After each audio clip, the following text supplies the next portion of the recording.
एक राइटर ने अपने बच्चों का ख्याल रखने के लिए एक नैनी को हायर किया, पर ये नैनी हस्बैंड और वाइफ के बीच में एक दरार बन जाती है। हेलो फ्रेंड्स, आज मैं आपको डेडली इल्यूजन्स ये 2021 की एक thriller mystery Hollywood movie explain करने वाला हूँ। इस मूवी में अलग अलग ट्विस्ट एंड टर्न्स आते हैं, तो इसे अंत तक जरूर देखिएगा। तो बिना किसी देरी के एक्सप्लेनेशन स्टार्ट करते हैं। मूवी स्टार्ट होती है और हम हमारे मेन कैरेक्टर मैरी को देख सकते हैं। मैरी एक बहुत ही फेमस राइटर थी और बहुत साल हो चुके हैं उसने कुछ भी राइट नहीं किया था। वो अपनी फैमिली को टाइम देना चाहती थी। इसमें उसका हस्बैंड, एक बेटा और एक बेटी है। उसे लगता है कि जब वो राइट करती है तो वो अलग पर्सन बन जाती है जो वो फिर से नहीं बनना चाहती, तो इसी वजह से राइटिंग से डर रही थी।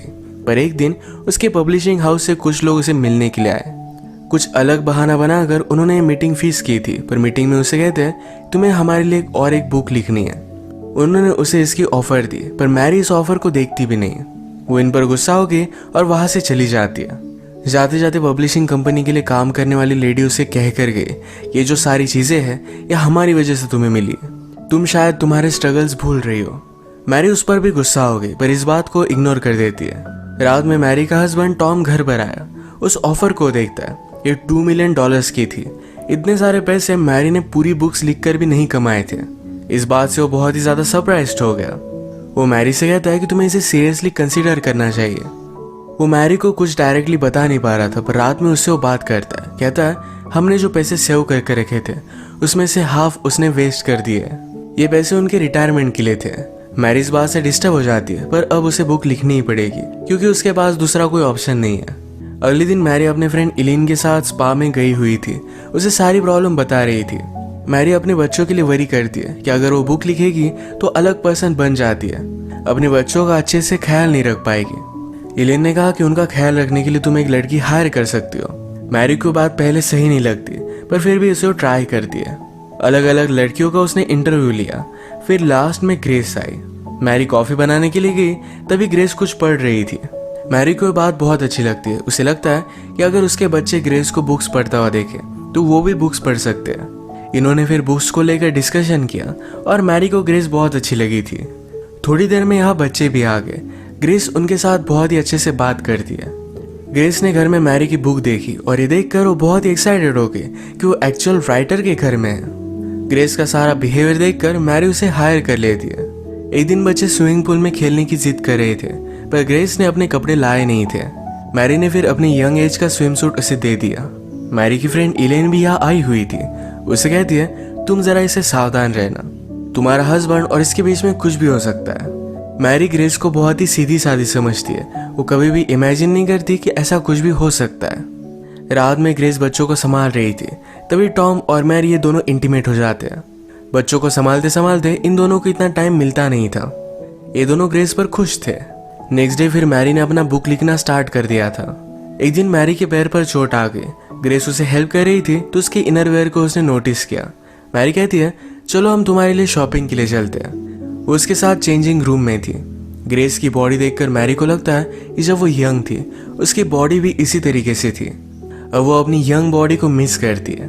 ग्रेस ने मैरी के हाथ लिए और अपने आप पर रखे। वो कहती है तुम फील कर पाओ, इसीलिए मैंने ये किया। वो क्लियरली उसके साथ फ्लर्ट कर रही थी। इसके बाद मैरी की जो अपनी बॉडी को लेकर इनसिक्योरिटी थी, यही बात वो टॉम को बताती है। वो उससे पूछती है क्या तुम्हें लगता है कि मुझे प्लास्टिक सर्जरी करनी चाहिए। टॉम कहता है कि ऐसा कुछ भी करने की जरूरत नहीं है। तुम पहले जितनी ब्यूटीफुल थी अब भी उतनी ही ब्यूटीफुल हो। तुम्हारा माइंड, तुम्हारा इंटेलिजेंस, ये सारी चीजें मुझे तुम में बहुत अच्छी लगती है। मैरी अपने बुक के कैरेक्टर्स को लेकर बहुत ही कंफ्यूज थी। उसे वो कैसे होने चाहिए ये समझ में आ नहीं रहा था। यही बात सोचते सोचते उसने घर में ग्रेस को नोटिस किया। उसी पर वो अपना कैरेक्टर बेस्ड कर देती है। एक दिन उसके पब्लिशिंग हाउस से कुछ लोग उसे मिलने के लिए आए। उसके बुक्स के लिए वो आइडिया उसे दे रहे थे। तभी मैरी हमेशा ग्रेस के बारे में सोच रही थी। अगले दिन मैरी अपने फ्रेंड इलीन के साथ बात करती है। कहती है ग्रेस को मैं पहले बहुत ही अलग समझती थी, पर अचानक से वो उससे बहुत ही ज्यादा अट्रैक्टेड होने लग चुकी है। पहले उसे ऐसा कुछ भी नहीं लगता था। इलीन ने उसे कहा कि ये जो तुम्हें एनर्जी महसूस हो रही है ये तुम अपनी राइटिंग में यूज कर सकती हो। मैरी और टॉम एक ग्रेस से बहुत ही खुश थे, तो उसे फुल टाइम अब रख लेते हैं। एक रात ये दोनों एक पार्टी पर गए। इलीन का हस्बैंड मैरी से कहता है तुम्हारी 4th बुक बहुत ही अच्छी थी, तुम्हें उस तरीके से फिर से राइट करना चाहिए। मैरी कहती है, जब मैंने उस बुक को लिखा था तो मेरी लाइफ में मैं बहुत ही डार्क प्लेस पे थी और फिर से उस प्लेस पर नहीं जाना चाहती। एलिन का हस्बैंड कहता है, शायद वही डार्कनेस एक राइटर को आर्टिस्ट बनाता है। अगले दिन मैरी अपने स्विमिंग पूल के पास हैंग आउट कर रही थी। वो ग्रेस को उसे मसाज करने के लिए कहती है। उसे बहुत अच्छा लगा तो स्विमिंग पूल में कूद गई। उसने ग्रेस को भी अपने पास आने के लिए कहा। ये दोनों एंजॉय कर रहे थे। बाहर आने के बाद दोनों ड्रंक हो जाते हैं। ग्रेस मैरी से कहती है कि कभी भी मैंने लाइफ में इसे फैमिली की तरह फील नहीं किया था। आपके साथ मुझे बहुत अच्छा लगता है। मैरी भी उसे सहारा देती है, कहती है तुम्हारी वजह से मैं कुछ लिख पाई। इसके बाद मैरी जब उठी तो ग्रेस उसके साथ सोई हुई थी। उसे लगता है कि दोनों इंटीमेट हो गए। मैरी पहले जब भी राइट करती थी तो क्या रियल क्या नहीं इसके बारे में डिस्टिंग्विश नहीं कर पाती, तो उसे पता नहीं कि वो ग्रेस के साथ इंटीमेट हुई भी या नहीं। नेक्स्ट डे ये सब मैरी के बच्चों का प्ले देखने के लिए गए। यहाँ पर मैरी ने ग्रेस से बात की। उसे कहती है कल जो भी हुआ ये फिर से नहीं होना चाहिए, हम इसके बारे में बात भी नहीं करेंगे। ग्रेस कहती है कि कल कुछ भी नहीं हुआ। मैरी को लगता है कि ग्रेस उसकी बात समझ गई। मैरी अभी ग्रेस को अपने दिमाग से निकाल नहीं पा रही थी। एक दिन वो बात लेते हुए इमेजिन करती है कि ग्रेस उसके पास आए, उसे प्लीज कर रही है। मैरी का बुक का काम और भी ज्यादा बढ़ चुका था। उसे बच्चे डिस्टर्ब ना करे, इसलिए टॉम बच्चों और ग्रेस को लेकर लंच के लिए बाहर आ गया। ये बात इलिन नोटिस करती है। उसे लगता है कि शायद टॉम और ग्रेस के बीच में कुछ अफेयर है। टॉम को आज लंच करते हुए ग्रेस बहुत ही अलग लगती है। वो हमेशा शर्मीली होती है पर आज बहुत ही ज्यादा कॉन्फिडेंट है। वो जानबूझकर टॉम को रिझाने की कोशिश कर रही थी और यह भी वर्क कर रहा था। वो उसे कहता है कि आज तुम बहुत ही अलग लग रही हो, एक ग्रोन वुमन की तरह। फाइनली मैरी ने अपनी बुक कंप्लीट कर ली थी। इसे सेलिब्रेट करने के लिए वो ग्रेस को अपने साथ एक लेक पर लेकर जाती है। यहाँ पर वो ड्रिंक वगैरह कर सेलिब्रेट करते हैं। ग्रेस मैरी को किस करने लगी। मैरी ने उसे रोक लिया। वो कहती है ये सब करना बहुत गलत है। मैं जब तुम्हें देखती हूँ तो अपने आप को पाती हूँ, तुम बहुत परफेक्ट हो, पर हम ये सब नहीं कर सकते। जब वो घर जाने के लिए फिर से अपने बाइसिकल के पास आए तो किसी ने टायर को पंचर कर दिया था। रात में लेट घर पर पहुंचते तो एलिन और टॉम बात कर रहे थे।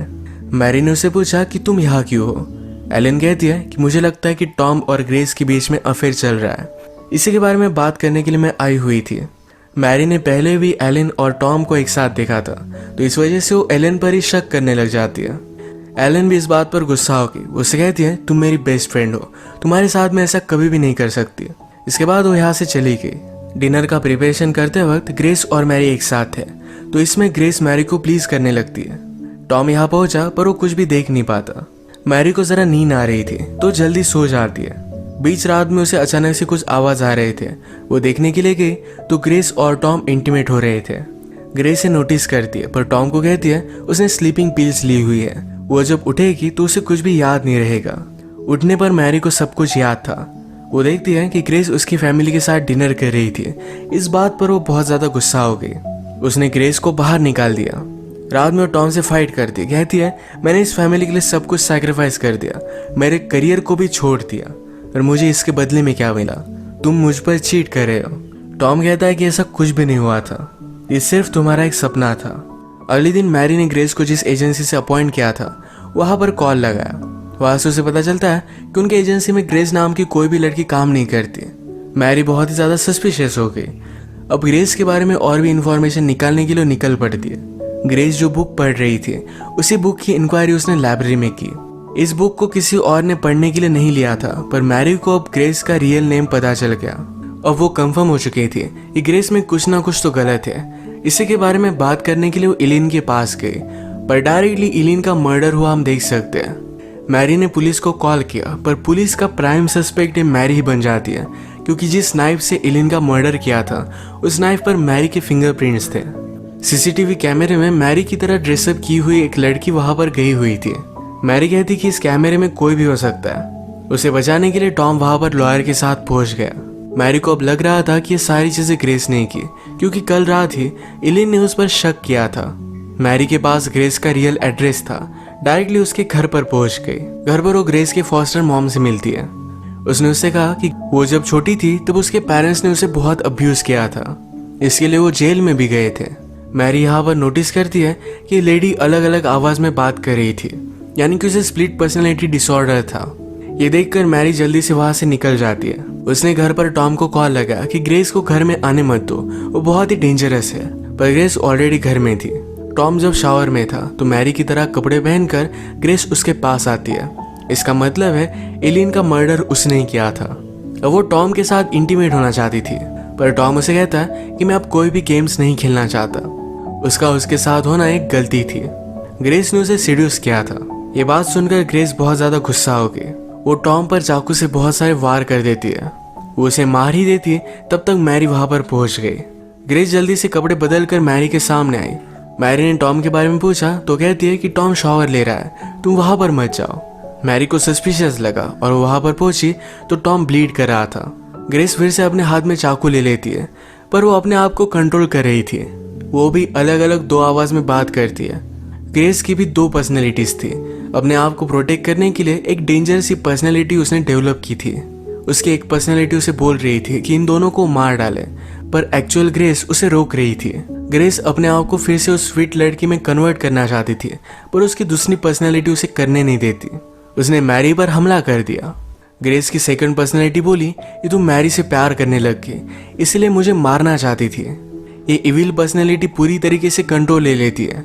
वो मैरी को मारने वाली थी, पर मैरी ने उसके सर पर हमला कर उसे बेहोश कर दिया। अब इसके बाद मूवी में डायरेक्टली 1 साल बीत चुका है। मैरी ने अपनी बुक कंप्लीट कर ली है। वो अपने फैमिली के साथ बहुत ही खुश हम देख सकते हैं। मूवी के एंड सीन में वो ग्रेस से मिलने के लिए गई। मैरी ने उसे हॉस्पिटल में एडमिट कर दिया है। उसे ठीक होने में हेल्प कर रही है। ग्रेस की जो एक्चुअल पर्सनैलिटी थी ये बहुत अच्छी थी और इसी को सेव करने के लिए मैरी उसे हेल्प कर रही है। ये दोनों अब बहुत ही अच्छी फ्रेंड्स है। इसी के साथ ये मूवी एंड हो जाती है। ग्रेस बचपन में अब्यूज हुई थी, तो इसी वजह से हमेशा से फैमिली को पाना चाहती थी। वो जब मैरी की फैमिली से मिली तो यही खुद के लिए स्टील करना चाहती थी। फिर उसकी अलग पर्सनैलिटी उस पर हावी होने लग गई। उसी पर्सनैलिटी के वश में आकर उसने ये सारी चीजें की थी। तो इसी के साथ आज का वीडियो हम खत्म करते हैं। अगर आपको एक्सप्लेनेशन अच्छा लगा तो प्लीज इसे लाइक और कमेंट जरूर कर दीजिएगा।